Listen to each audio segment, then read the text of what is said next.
Today on African News, Morocco officials deploy police, army and buses to evacuate residents affected by flooding.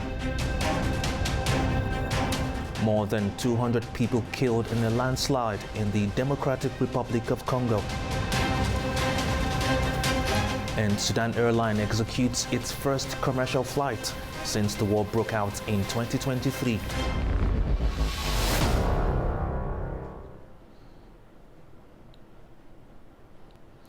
Hello, I'm James Ezimoha. Thank you for joining us. A deadly landslide has struck one of the world's most important mining sites in Eastern Democratic Republic of Congo. More than 200 people were killed at the Rubaya Coltan mine in North Kivu. The disaster has renewed scrutiny of unsafe mining and rebel control over mineral wealth. More than 200 people were killed this week in a mine collapse in Eastern Democratic Republic of Congo. That's according to a spokesperson for the rebel-appointed governor of the province, who spoke to Reuters on Friday. He said the victims of the landslide that occurred on Wednesday included miners, children and women. I was on the veranda. Then we saw the mountain collapse and the earth carry us away. We were rescued. That's why I'm here.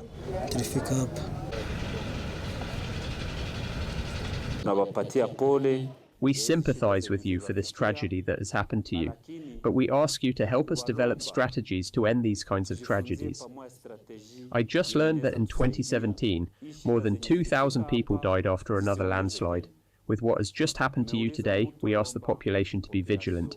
It's good to look for money, but you can't have money if you're not alive.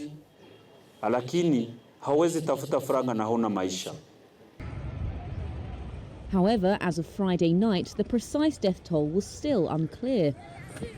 The Rubaya mine produces around 15% of the world's coltan. Once processed into heat-resistant metal, tantalum, it's in high demand by makers of mobile phones and computers. The site, where locals dig manually for a few dollars per day, has been under the control of the AFC M23 rebel group since 2024. The United Nations says this group has plundered Rubaya's riches to help fund its insurgency, backed by the government of neighbouring Rwanda. They're allegations that Kigali denies.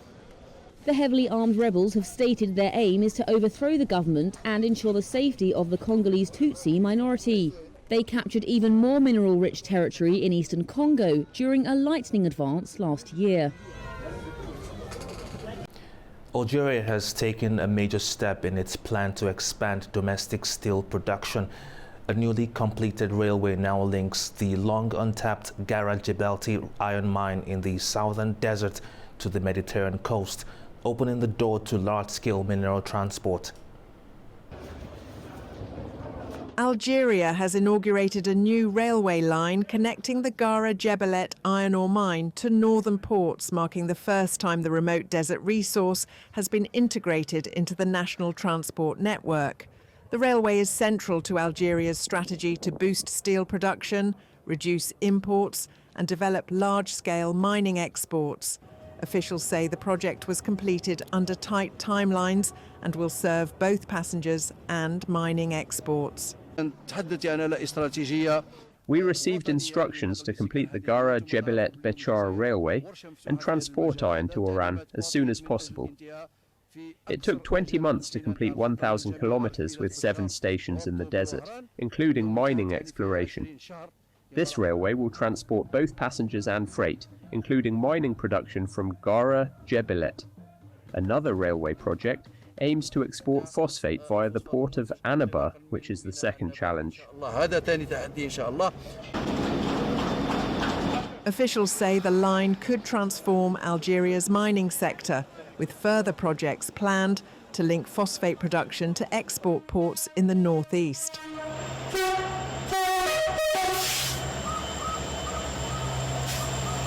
Moroccan authorities have begun evacuating thousands of residents from flooded neighborhoods following torrential rainfall. Weeks of heavy downpour combined with water releases from a nearly full dam nearby increased water levels in the Locos River and flooded several neighborhoods. Local police and buses were deployed to Sa El Kabir in northwestern Morocco. about 160 kilometers north of Rabat, as the region grapples with widespread flooding. More than 20,000 people have been moved to shelter and camps by Saturday, according to officials. Sudan's national airline has operated its first regular commercial flight into Khartoum since the war began in 2023. The move follows the army's recapture of capital, and it's being presented as a sign of gradual normalization after months of conflict and disruption. Sudan Airways has flown a ticketed commercial service from Port Sudan to Khartoum, marking the first regular passenger flight since fighting shut down the capital's airport nearly 2 years ago. Authorities say restarting airport operations is a priority to signal stability, support economic recovery, and encourage the return of displaced residents to areas under government control. Passengers describe the moment as deeply emotional after months of war and displacement. Today we are back with our strength. We are back with the sacrifices of our heroes and our martyrs. People are happy and jubilant. They are receiving us, receiving the people. Every person is happy holding the other. It's a great thing. I would not imagine it happening easily, and it didn't happen easily. It happened with very big sacrifices. Airport authorities say Khartoum International Airport is now operational and ready to serve both travellers and the wider economy. We assure all citizens and airline companies and all stakeholders in aviation in Sudan that we are ready to carry out our operational duties at Khartoum Airport so that it carries out its role to serve the Sudanese traveller and the Sudanese economy.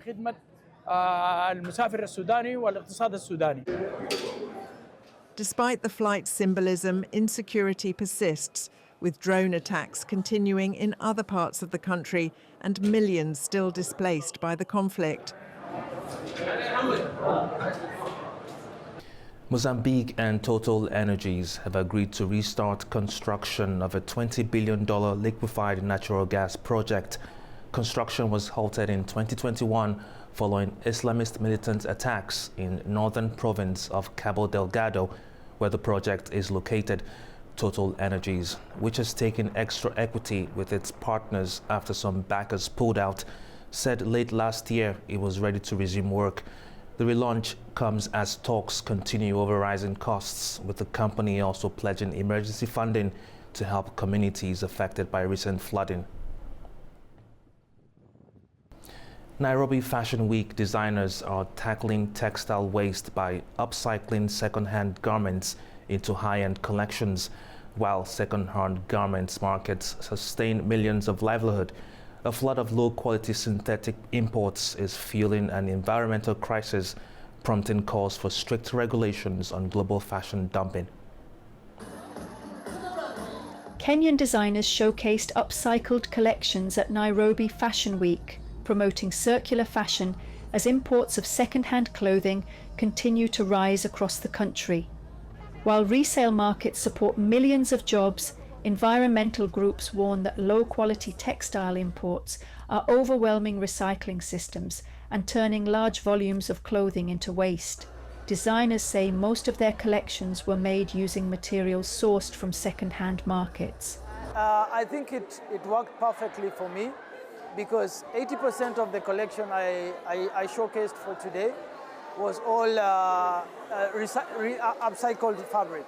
So I bought a lot of these fabrics that you saw in the collection, all from the second-hand market, local markets, the Gikomba. So I used those ones and created pieces that can still be, they look like fresh. So for me, it really worked with the theme and tied with the idea of being able to do this and create something that's amazing with a story behind it. Environmental regulators say progress has been made, but quality control remains a major challenge. Kenya has made tremendous steps in managing of textiles, second-hand textiles. The only challenge we have is that most of these textiles are of raw quality.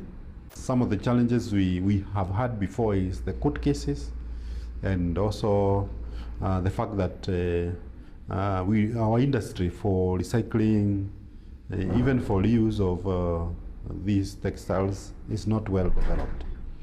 Environmental groups are calling for stricter checks on clothing imports at ports of entry.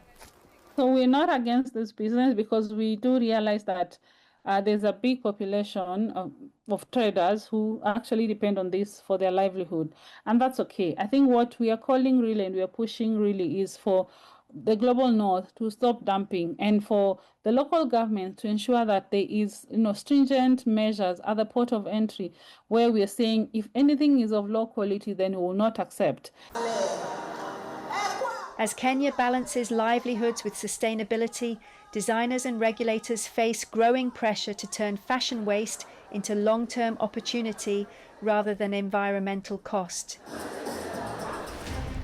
Well, that's all we have today in African News. Thank you for joining us.